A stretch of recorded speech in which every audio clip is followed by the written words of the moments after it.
बच्चों, संत रोहिदास को ही रैदास या रविदास इन नामों से पहचाना जाता है। 14वीं शताब्दी के अंत में या 15वीं शताब्दी के आरंभ में इनका जन्म हुआ ऐसा माना जाता है। संतोख दास और कलसाबाई इस चर्मकार दंपत्ति के पुत्र रोहिदास, इनका जन्म उत्तर प्रदेश के वाराणसी शहर के गोवर्धनपुर गांव में हुआ। पंचवाणी इस नाम से दादू, कबीर, नामदेव, रैदास और हरिदास इन 5 संतों की कई खास अभंग रचनाएं संकलित की गई हैं। सिखों के 5वें गुरु अर्जुन देव जी ने इन संतों की रचनाएं अपने पवित्र गुरु ग्रंथ साहब में संकलित की हैं। जिंदा रहने के लिए चर्मकार का व्यवसाय करते हुए रविदास जी श्री विष्णु का नाम स्मरण किया करते थे। यही उनकी तपस्या थी। कोई साधु संत उनके पास गए तो रोहिदास उनको चर्म का जूता बना के दे देते थे। यात्रा के लिए आप लोगों को जूते ठीक करा कर दिया करते थे। एक दिन रोहिदास पूजा के लिए बैठे ही थे, तभी उन्होंने पूजा के लिए चर्म के बर्तन में पानी भर लिया। परमेश्वर के बैठने के आसन, पूजा, साहित्यिक सब चमड़े का था।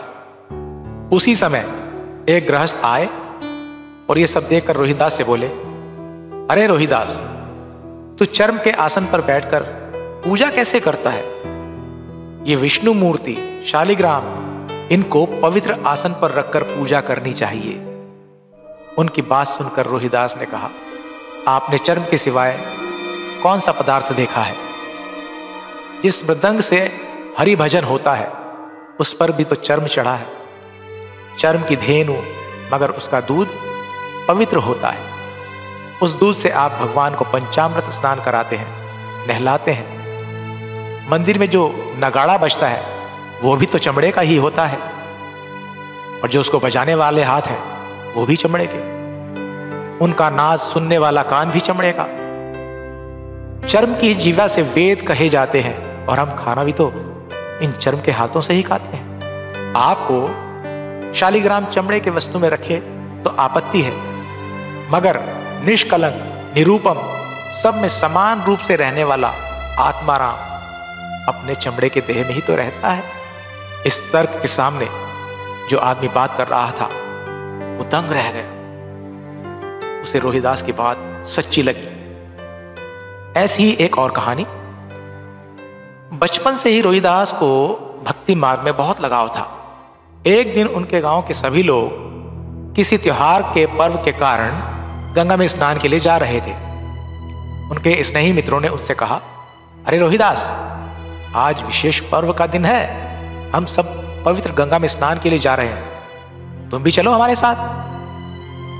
रोहिदास ने बड़ी विनम्रता से असहमति दर्शाई और कहा, मेरे पास आज बहुत काम है और मैंने उनको वचन दिया कि मैं ये काम आज पूरा जरूर करके दूंगा, इसलिए काम अधूरा छोड़कर मैं गंगा स्नान के लिए नहीं जा सकता। अगर काम पूरा नहीं हुआ तो मेरे शब्द विफल हो जाएंगे, मुझे दोष लगेगा। मैं गंगा स्नान को आ भी जाऊं तो भी मेरा ध्यान तो यहीं लगा रहेगा ना कि मेरा वचन पूरा नहीं हुआ, तो मुझे गंगा स्नान का आशीर्वाद कैसे मिलेगा?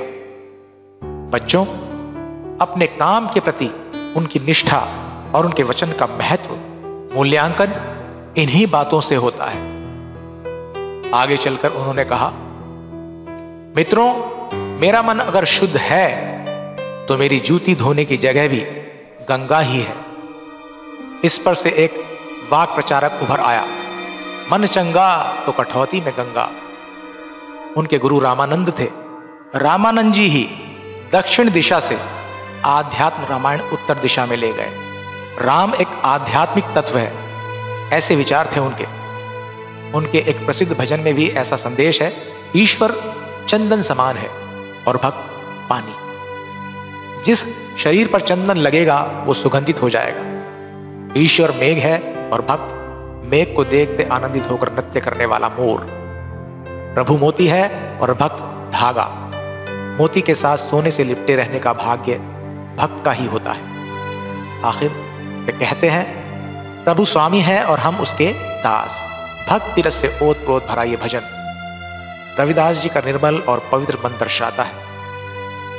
इस कहानी से हमें ये शिक्षा मिलती है कि अपने काम पे निष्ठा रखनी है और ईश्वर भक्ति बड़ी मन लगाकर करनी है।